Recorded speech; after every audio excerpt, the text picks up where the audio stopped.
गरुड़ पुराण, जिसे हम अक्सर केवल मृत्यु के संस्कारों से जानते हैं, उसमें जीवन का एक अद्भुत रहस्य भी छुपा है। आपने कभी रात को अचानक जागकर सोचा है, मैं एक दिन नहीं रहूंगा?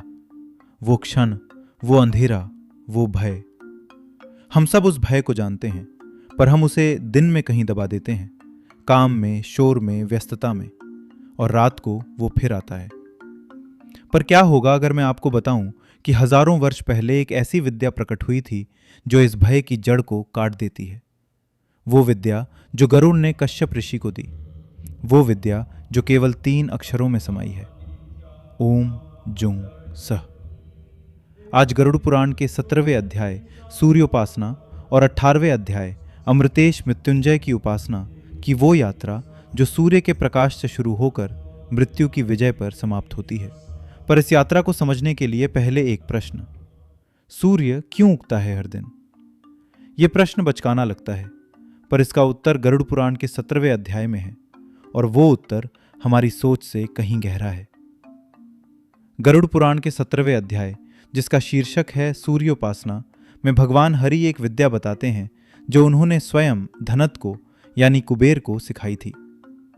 धनत को, धन के स्वामी कुबेर को सूर्य उपासना क्यों? क्योंकि सूर्य की उपासना से मिलती हैं अष्ट सिद्धियां, वे 8 दिव्य शक्तियां जो समस्त संपदा से परे हैं। और इस उपासना का माध्यम है एक यंत्र। यंत्र अर्थात वो रचना जो देव शक्ति को धारण करती है।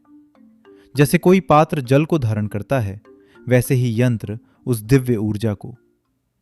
ये यंत्र है एक अष्टदल कमल, 8 पंखुड़ियों वाला। उसके केंद्र में केसर, और उस केसर में स्वयं सूर्य नारायण। और इस कमल के चारों ओर एक पूरा ब्रह्मांड रचा जाता है। 9 ग्रह सोम से राहु तक उस केंद्रीय सूर्य के चारों ओर खड़े हैं। जैसे किसी राजा के दरबार में 9 महामंत्री, हरेक अपनी दिशा में, हरेक अपने कर्तव्य में। सोम उत्तर पूर्व में, मंगल पूर्व में, बुध दक्षिण पूर्व में, गुरु दक्षिण में, शुक्र दक्षिण पश्चिम में, शनि पश्चिम में, केतु उत्तर पश्चिम में, राहु उत्तर में। जो सत्य आधुनिक विज्ञान ने सहस्रों वर्ष बाद खोजा कि सूर्य इस सौर मंडल का केंद्र है, वो सत्य गरुड़ पुराण के 17वें अध्याय में एक यंत्र के रूप में हजारों वर्ष पहले ही रच दिया गया था। और इस यंत्र में एक और रहस्य है। सूर्य के 12 स्वरूप, 12 आदित्य, 12 महीनों में सूर्य की 12 शक्तियां, और इन 12 में 12वें हैं स्वयं विष्णु। विष्णु जो इस गरुड़ पुराण के केंद्र हैं, वे स्वयं सूर्य के एक स्वरूप हैं। सूर्य और विष्णु एक ही परम शक्ति के 2 नाम। और इस मंडल में देवी के 4 स्वरूप भी हैं, दुर्गा, जया, जयंती और अपराजिता, जिन्हें कोई भी कभी भी पराजित नहीं कर सकता। शेष और वासुकी सहित समस्त सर्पों की भी पूजा। सूर्य को आमंत्रित करने का मंत्र, हे प्रभु, जिनकी किरणें चारों ओर समान रूप से फैली हैं, हे समस्त ब्रह्मांड के स्वामी, 7 अश्वों के वाहन, चतुर्भुज, महासिद्धियों के दाता, पधारिए, ये जल अर्पण स्वीकार करें। और जब पूजा पूर्ण हो, विसर्जन का मंत्र, ओम, सहस्र किरणों वाले आदित्य देव को नमस्कार, जाइए जैसा आपको रुचे, और पुनः पधारिए। जाइए जैसा आपको रुचे, ये 3 शब्द सोचिए। भक्त देव को रोकता नहीं, बांधता नहीं। वो कहता है, आपकी इच्छा, मैं केवल निमित्त हूं। ये नम्रता, ये भाव, यही पूजा का सबसे बड़ा फल है। पर रुकिए, ये सूर्य उपासना, ये विशाल यंत्र, ये ब्रह्मांडीय मंडल, ये ग्रह और देव और देवी, ये सब एक सोपान था। पहला चरण। क्योंकि सूर्य जीवन देते हैं, पर जीवन तो एक दिन समाप्त होता है। तो प्रश्न वही है जो रात के उस अंधेरे में आता है, क्या मृत्यु को जीता जा सकता है? और यहां से प्रारंभ होता है गरुड़ पुराण का 18वां अध्याय, अमृतेश मृत्युंजय की उपासना। सूता, वे कथावाचक जो राजाओं और ऋषियों के बीच पुराण ज्ञान का संचार करते थे, कहते हैं, अब मैं उस मृत्युंजय की उपासना का विधान बताऊंगा। यह विद्या गरुड़ ने कश्यप ऋषि को दी थी। यह पवित्र है, समस्त दोषों का हरण करती है और इसमें समस्त देवता समाहित हैं। ज्ञान की यह परंपरा देखिए, विष्णु ने गरुड़ को दिया, गरुड़ ने कश्यप को, कश्यप से आगे और आज हम तक। यह ज्ञान एक नदी की तरह बहता आया है हजारों वर्षों से बिना रुके, और इस नदी का सबसे पवित्र जल है ओम जूंसह। 3 अक्षर, 3 शक्तियां। पहला ओंकार, वह प्रणव जो सृष्टि के आदि में था, जो ब्रह्म का वाचक है, जो सब कुछ था इससे पहले कि कुछ भी था। दूसरा जुंकार, यह एक बीज मंत्र है।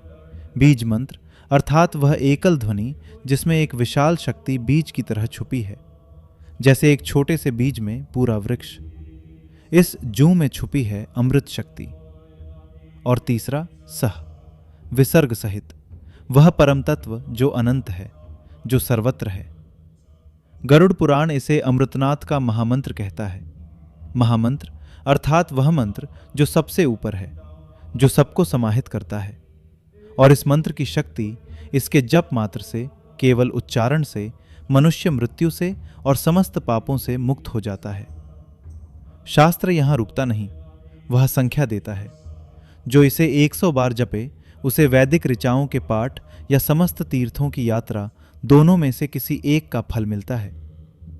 सोचिए, काशी, प्रयाग, रामेश्वरम, शरीर को उठाकर ले जाना, वहां तक पहुंचना, वह सब फल केवल 100 बार इस मंत्र के जप से।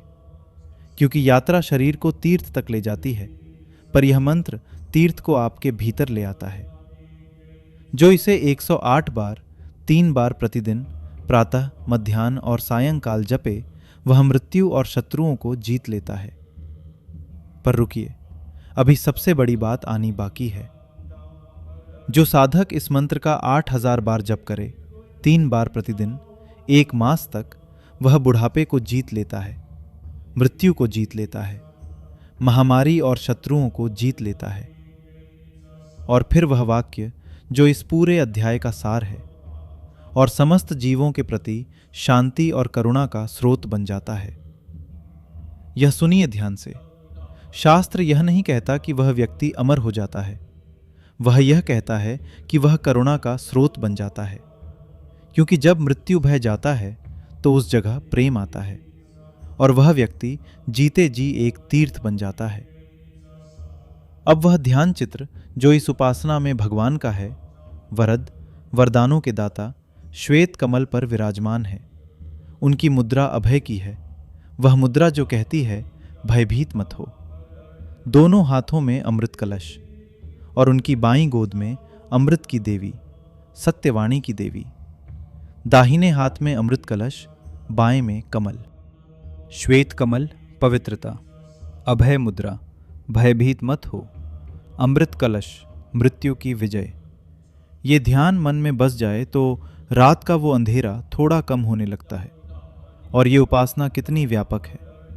देहरी पर नंदी, गंगा, महाकाल और यमुना, भैरव को नमस्कार, सूर्य को नमस्कार, और अंत में शिव और कृष्ण एक साथ।